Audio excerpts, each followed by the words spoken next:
कि हम देखते कैसे हैं।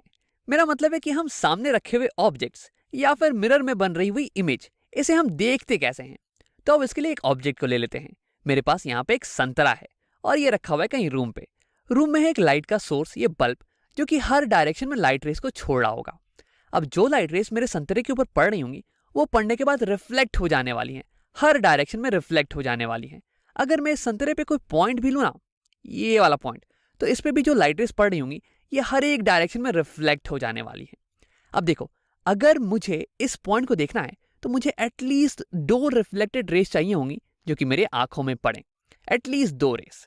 अब इसके बारे में डिटेल में हम तुरंत बात करने वाले हैं, लेकिन सबसे पहले आओ उन 2 रिफ्लेक्टेड रेस को बना लेते हैं। और मान लो कि मेरी आंख कहीं यहाँ पे है और ये दोनों रेस मेरी आंखों के अंदर जा रही हैं। अब देखो, मेरी ब्रेन को ये पता नहीं होगा कि ये दोनों लाइट रेस जो कि अभी अभी आंखों के अंदर एंटर की है ना, ये कहाँ से ओरिजिनेट कर रही हैं। अब ये पता लगाने के लिए मेरी ब्रेन को बहुत ही फास्ट कैलकुलेशन करनी पड़ेगी। मेरा ब्रेन इन दोनों लाइट रेस को पीछे की तरफ प्रोड्यूस करने वाला है, कुछ ऐसे। और जहां पे इंटरसेक्शन होता हुआ दिखेगा ब्रेन को, ब्रेन मान लेगा कि इसी पॉइंट से ये दोनों लाइट रेस ओरिजिनेट कर रही हैं, डाइवर्ज कर रही हैं और मेरे आंखों पे पड़ रही हैं। तो ऐसे ब्रेन बता पाता है कि ये पॉइंट कितनी दूर है, कहाँ पे लोकेटेड है। अब ऐसे ही करके इस ऑरेंज के सारे पॉइंट्स ये लाइट रेस को रिफ्लेक्ट कर रहे होंगे आंखों की तरफ, और हमारा ब्रेन उन सारे लाइट रेस को पीछे की तरफ प्रोड्यूस करके ये बता पाएगा कि ये सारी पॉइंट्स हैं कहाँ पे, और ऐसे करके वो इस पूरे ऑरेंज को देख पाएगा। तो यानी कि अगर तुम किसी चीज को देख रहे हो, तो यानी कि उस ऑब्जेक्ट से कुछ लाइट रेस तुम्हारी आंखों की तरफ आ रही हैं, एटलीस्ट 2 तो आ ही रही हैं। अब तुम्हारा ब्रेन इन लाइट रेस को पीछे की तरफ प्रोड्यूस करके इंटरसेक्शन पॉइंट को कैलकुलेट कर लेता है कि ये कितना दूर है, और ऐसे ही बता पाता है कि कहाँ पे ऑब्जेक्ट रखी हुई है। अब देखो, मैंने कहा था कि 2 लाइट रेस मिनिमम चाहिए। अब ऐसा इसलिए क्योंकि ब्रेन को इन लाइट रेस को पीछे प्रोड्यूस करके इंटरसेक्शन पॉइंट कैलकुलेट करना है ना। अब अगर एक ही लाइट रे आ रही होगी तो इंटरसेक्शन पॉइंट कहाँ से निकालोगे, तुम तो उसे हमेशा पीछे की तरफ भी प्रोड्यूस करते जाओगे, है ना। तो इंटरसेक्शन पॉइंट के लिए एटलीस्ट 2 लाइट रेस चाहिए। अब अगर 2 से ज्यादा लाइट रेस हो जाए तो और भी अच्छी बात है। अगर मान लो कि यहाँ पे एक और लाइट रे होती जो कि यहाँ ऐसे बीच में यहाँ कहीं आंख पे पड़ रही होती। अब देखो, लाइट ट्रैवल करती है स्ट्रेट लाइन में, और जो लाइट यहाँ से ओरिजिनेट की इस पॉइंट से, वो स्ट्रेट लाइन में चल के मेरे आंखों तक जाएगी। अब मेरा ब्रेन इस लाइट रे को भी जब पीछे प्रोड्यूस करेगा तो ये भी तो यहीं पे इंटरसेक्ट करने वाला है ना। तो 2 से ज्यादा हुए तो अच्छी बात है, लेकिन 2 से कम नहीं होना चाहिए। अब आओ देखते हैं कि अगर एक मिरर में एक इमेज बन रही हो तो हमारा ब्रेन उस इमेज को कैसे देख पाता है। तो आप पहले इसे हटा लेते हैं। अब यहाँ पे मेरे पास है एक बुक जो कि एक रूम में रखी हुई है। अब रूम में है एक लाइट का सोर्स जो कि हर डायरेक्शन में लाइट को छोड़ रहा होगा। अब लाइट रेस जब किताब पे पड़ने वाली हैं तो ये इससे रिफ्लेक्ट हो जाएंगी हर डायरेक्शन में। अब यहाँ पे रूम में एक मिरर भी है। अब कुछ लाइट रेस रिफ्लेक्ट होने के बाद इस मिरर पे पड़ने वाली हैं और ये फिर से रिफ्लेक्ट हो जाएंगी। तो अब देखते हैं कि इस बुक की इमेज हमें कैसी दिखती है। तो देखो, इसके लिए एटलीस्ट मुझे 2 लाइट रेस चाहिए होंगी। तो ये मैं पहली लाइट रे बना लेता हूँ। पहली लाइट रे इस पॉइंट से यहाँ मिरर पे पड़ रही है और फिर ये रिफ्लेक्ट हो जाने वाली है। Angle of incidence is equal to angle of reflection होने वाला है। तो रिफ्लेक्टेड रे ये कुछ ऐसी दिखने वाली है। अब आओ एक और रे बना लेते हैं। देखो, ये रे भी बुक के इसी पॉइंट से ओरिजिनेट कर रही है और ये मिरर पे पड़ रही है।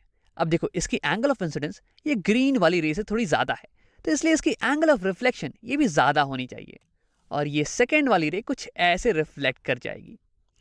अब अगर मेरी आंखें यहाँ पे हैं और ये दोनों रेस मेरी आंखों के अंदर जा रहा है, वैसे दिख तो नहीं रहा है, बट मान लो कि ये दोनों रेस मेरी आंखों के अंदर ही जा रही हैं, तो क्या तुम ये पता लगा सकते हो कि मेरी ब्रेन को क्या लगने वाला है कि ये दोनों इंसिडेंट रेस कहाँ से आ रही हैं। मैं चाहूंगा कि तुम वीडियो को एक बार पॉज करो और खुद से पता लगाने की कोशिश करो। अब अगर तुमने ट्राई कर लिया है तो आओ देखते हैं। तो देखो, मेरी ब्रेन को ये आइडिया तो होगा नहीं कि ये दोनों इंसिडेंट रेस कहाँ से आ रही हैं। अब इसके लिए मेरा ब्रेन इन दोनों इंसिडेंट रेस को पीछे की तरफ प्रोड्यूस करने वाला है। तो अगर ग्रीन वाली रे को प्रोड्यूस करें तो ये कुछ यहाँ से आती हुई दिखेगी, और रेड वाली रे इसे भी प्रोड्यूस करें तो यहाँ से आती हुई दिखेगी, और ब्रेन को लगेगा कि ये दोनों रेस यहाँ पे कहीं पे इंटरसेक्ट कर रही हैं।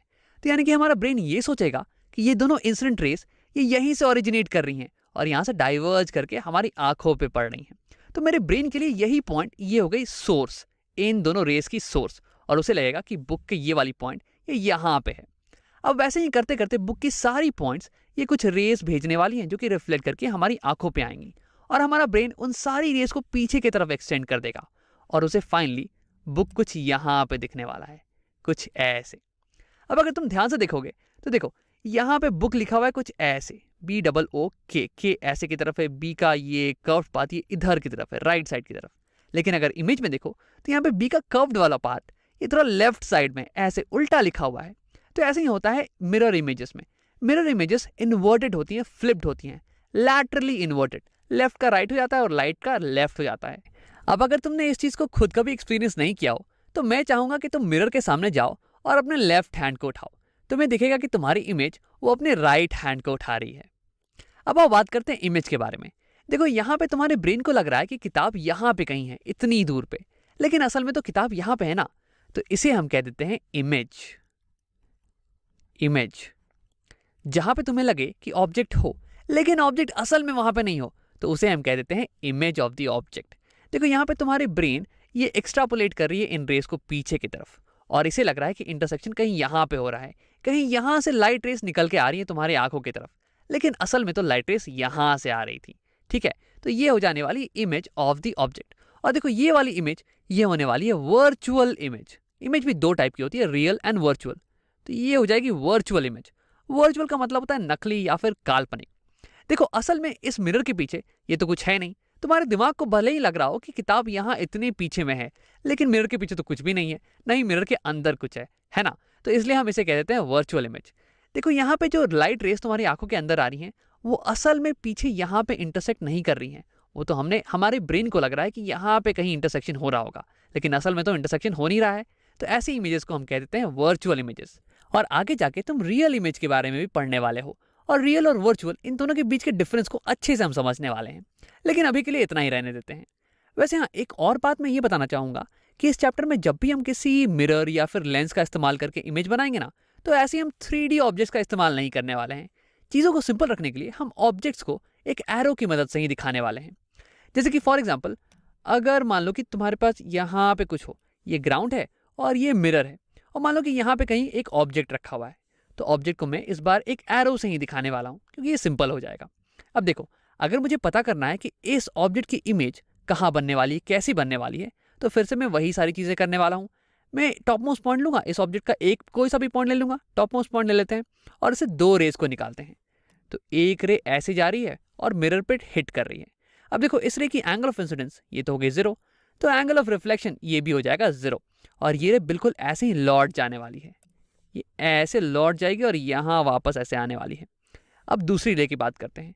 दूसरी रे मान लो कि कहीं यहाँ पे जाती है और यहाँ पे हिट करके ये ऐसे टकरा के लौट जाएगी, रिफ्लेक्ट कर जाएगी। एंगल ऑफ इंसिडेंस बराबर एंगल ऑफ रिफ्लेक्शन हो जाएगा ऐसे। अब अगर तुम्हारी आंख यहाँ पे है तो ये दोनों रेस तुम्हारी आंख के अंदर जाने वाली है। फिर तुम्हारा ब्रेन इन दोनों ही रेस को पीछे की तरफ प्रोड्यूस करने वाला है। ये देखने वाला है कि कहाँ पे इंटरसेक्शन हो रहा है इन दोनों रेस का, और जहाँ पे इंटरसेक्शन होगा ब्रेन मान लेगा कि यही सोर्स है, यहीं से ये दोनों रेस प्रोड्यूस होके डाइवर्ज करके मेरी आंखों में आ रही हैं। तो देखो ये पॉइंट ये हो जाने वाली है image of this top most point of the object. अब एक पॉइंट की इमेज तो आ गई। अब वैसे करते करते तुम हर एक पॉइंट की, ऑब्जेक्ट के हर एक पॉइंट की इमेज को बना सकते हो। ये भी इसी पॉइंट के नीचे आने वाली है और फिर हमारे पास फाइनल इमेज ये कुछ यहाँ पे ऐसी आ जाने वाली है। तो ऐसे ही डायग्राम्स का इस्तेमाल करके हम इमेज बनाने वाले हैं इस चैप्टर के अंदर। अब आओ एक बार रिकैप कर लेते हैं। इस वीडियो में हमने देखा कि कैसे हम किसी भी ऑब्जेक्ट को देखते हैं या फिर किसी भी ऑब्जेक्ट की इमेज को देखते हैं, और हमने ये भी डिफाइन किया कि इमेज आखिरकार होता क्या है और वर्चुअल इमेज ये क्या होती है।